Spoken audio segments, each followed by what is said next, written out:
Hablaremos esta noche de un tema que nos fue traído por un oyente. Ajá. ¿Usted se acuerda? Sí.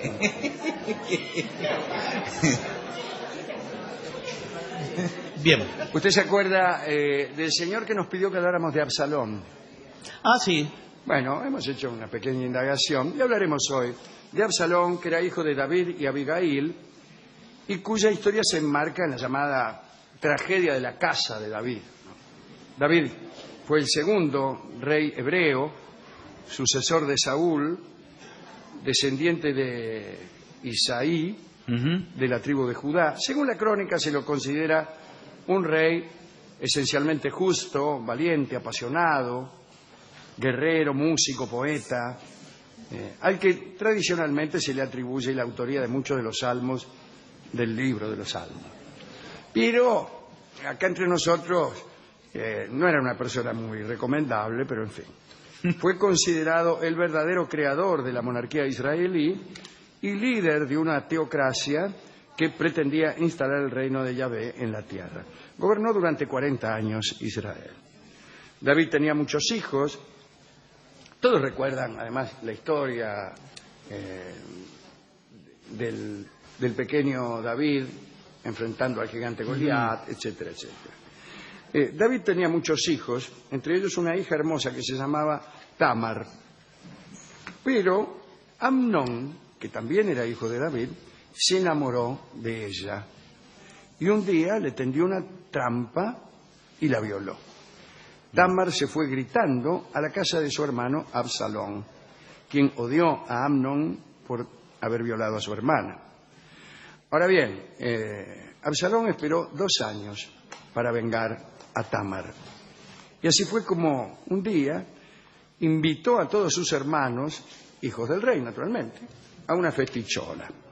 Absalón dio órdenes a sus criados diciendo, muchachos, dice, cuando el corazón de Amnón esté eufórico por el vino, matadlo, hacedlo sonar. Y así fue. La fiesta terminó en tragedia y Absalón huyó a casa del rey de Gesur y estuvo allí durante 3 años. Mientras tanto, el rey David lloraba por su hijo Amnón, el hijo muerto, todos los días.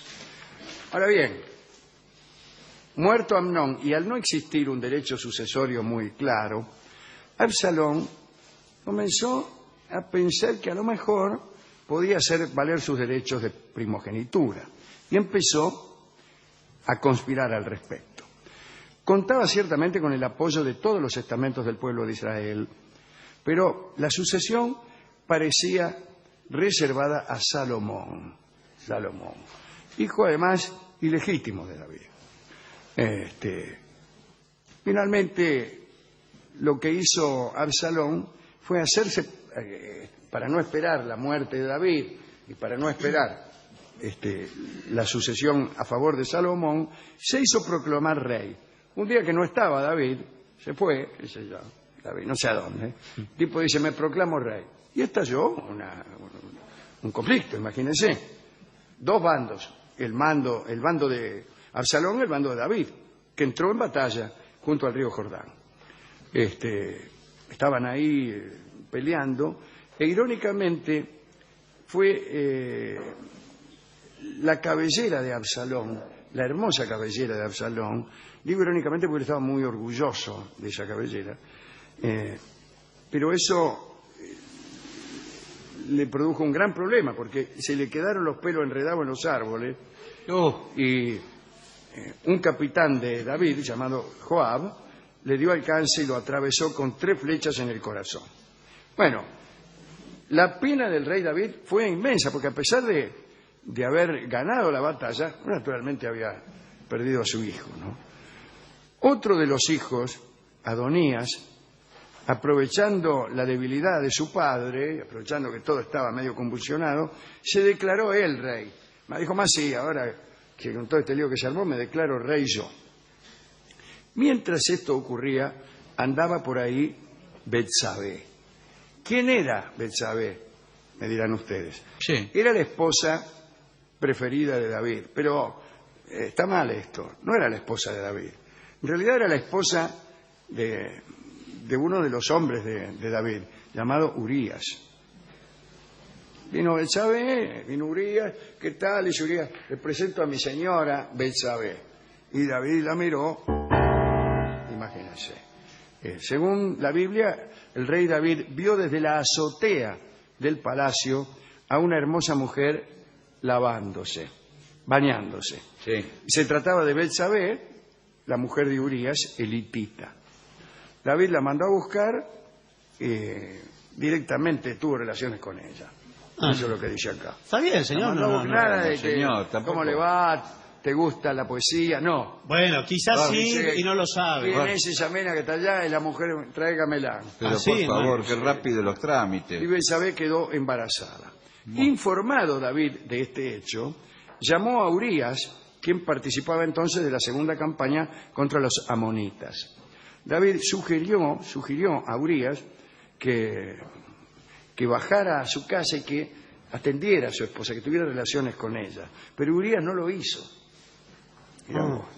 Entonces David le preguntó a qué se debía su negativa. Y Urías, ¿no? Hizo referencia a un código de honor.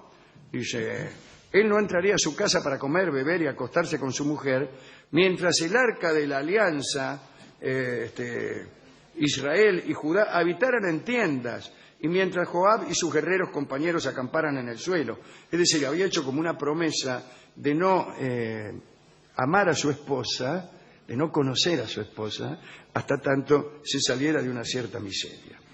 Hay que aclarar que era común que los guerreros se abstuvieran de tener relaciones en los momentos previos al combate, ¿no? Como práctica de una disciplina. Pero bueno, después de la negativa de Urías a visitar a su esposa Betsabé, David hizo que pusieran a Urías al frente de la batalla y ordenó a los soldados que se apartaran de él de modo tal que el enemigo pudiera matarla. Y lo mataron, así que bueno. Muerto Urías, pasado el luto, ya le decía yo que era una persona poco recomendable. David, me refiero a David, ¿no? David llamó a Betsabé, la recibió en su casa y ella dio a luz un hijo. David se arrepintió de su pecado, pero según lo que ya anticipara el profeta Natán, ese hijo murió 7 días después. Pero David y Betsabé engendraron más tarde a Salomón, quien, como veremos, estaba llamado a vivir circunstancias muy intensas. Pero bueno, volviendo al relato, Betsabé, enterada, ¿se acuerda del pibe Adonías? Sí. Que se había declarado rey, qué sé yo, fue y le dijo al rey, le dice, mirá, Betsabé, no a David, mirá, dice, acordate que vos me juraste que mi hijo Salomón reinaría. Bueno, ahora Adonías se ha nombrado rey, tú no te has enterado, él ha matado toros, terneros y muchas ovejas para hacer una fiesta y ha invitado a todos los hijos del rey, salvo a Salomón. Todo el pueblo está esperando que tú digas quién va a reinar cuando mueras. Así que cuidado, porque si mueres sin anunciar quién reinará, Adonías nos matará a mí y a mi hijo. Todo esto, le dijo la niña, dijo más cosas. Pero va a ser un lío. Al final David le dijo, bueno, mira, a lo mejor nada más que para que se callara. Tu hijo Salomón reinará después de mí. Y entonces Betsabé se inclinó nuevamente ante el rey y le dijo, que vivas el rey, mi señor, que todas esas cosas que suelen decirse, ¿no? Bueno, el caso es que David dio las órdenes necesarias y Adonías, al enterarse de que el rey había declarado su sucesor a Salomón, fue a refugiarse al santuario. Allí se agarró de los cuernos del altar. Alguien le informó esto a Salomón y Salomón dijo, si se comporta bien no le va a pasar nada, no le tocaré ni un pelo, pero si actúa con maldad te aseguro que morirá. Entonces el rey Salomón ordenó que sacaran a su hermano del santuario y lo mandó para casa. Y después todo terminó bien, porque Salomón fue coronado, se convirtió en el rey que hemos glosado el otro día, aquel que tenía 300 concubinas y 700 esposas, aquel que tenía 412.000 caballos, aquel que tenía 40.000 carros en un país donde no había camino, según dice Voltaire, aquel rey legendario, justo, etcétera, ¿no? Pero esto es lo que pasaba en esta familia de David, en esta familia. Mire qué lío. Sí, El hermano con la hermana, el hijo que se declara en contra del padre, Sí. una batalla, matan Muere. a uno, matan al otro. y sí, es que ahí cualquier encono es así, señor. Loco. Se resuelve Bueno, así. Fuimos a la discoteca. Historia Y fantástica. le contamos Tiene tragedia, esto, tiene amor, tiene... al discotecario, y él se mostró bastante consternado con la historia, pero dijo que eso no era nada comparado con la familia de él. Qué insoportable. Siempre tiene una que historia había, mejor. que había un cuñado que le había pedido 500 pesos y no se lo había Pero devuelto. ¿cómo puede ser ¿Pero mejor qué que la tiene que del ver, rey Salomón? Y dice, ¿a usted le parece? Me dijo. ¿Pero qué tiene que ver? Que le dé una música Bueno, yo le apropiada estoy para contando conflictos ilustrar. que hay en una familia, Claro. y él me dijo que él también tenía conflictos. Por ejemplo, Pero era una pavada, le un pidió... cuñado que no le había devuelto 500 pesos. Como quiera que sea, sacó un disco. Va, al fin, Sacó un su disco. trabajo. Mire, esa familia y la mía son verdaderamente un conventillo. No Y sé. la milonga que vamos a escuchar ahora se llama El Conventillo y la escucharemos en la versión de Edmundo Rivero.